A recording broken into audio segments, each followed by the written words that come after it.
سلام علیکم. اول کلام آنا جبونا قرآن مکه که ثروت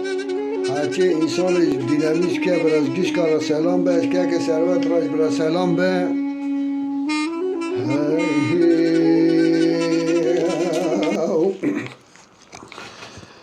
بر خزاله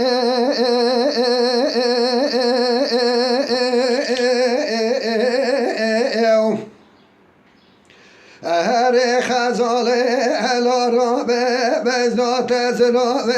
کلیکا بریکا شایم تو را به بزنا زنا گریده جگل کا جگل بدنا جقوتنیا لقما شایم و زد نوا تا خما سنگو بره تدبه ملو دبله میم لکاک ممکه تسبینه فنانتینیه شیرینه رسنجله حنا پرتقاله دörtjåle برنجه لولخانه حناره دل چوکه سرکانا ویرانه مرفت خطب سیاجا شوانی و شوا برل بر سر بریندانا و نخاشا بگرینه جا به خزالا موه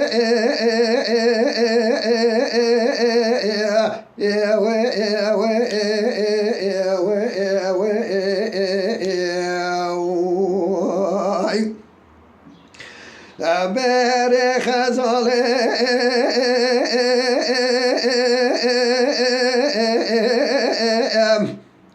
هر خزاله ولا تديني بلا بتديني از ترم ولا تخرب خرب ساله دپه مرا لوت ببینی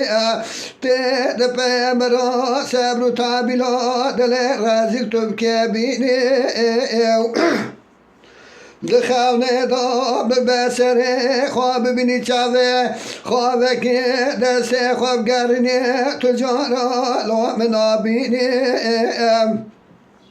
لا بوی کلی بوی درد کاره خواش خواه را که صبر و تابیلا دل رازیل تو ببینی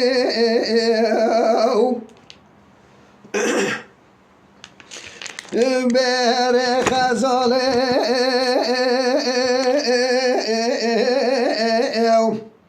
هر خزاله الا را بر خزاله و زن فرکه لتناکم اته بمال بی بحال بی باولاد بی لو بتولاد بی بکتاب بی لو بلزام بی لا قلب تشکستی به لدنیا دل تحزی به سالا سد یکی سالم پاش ما بینیا به خزالا موه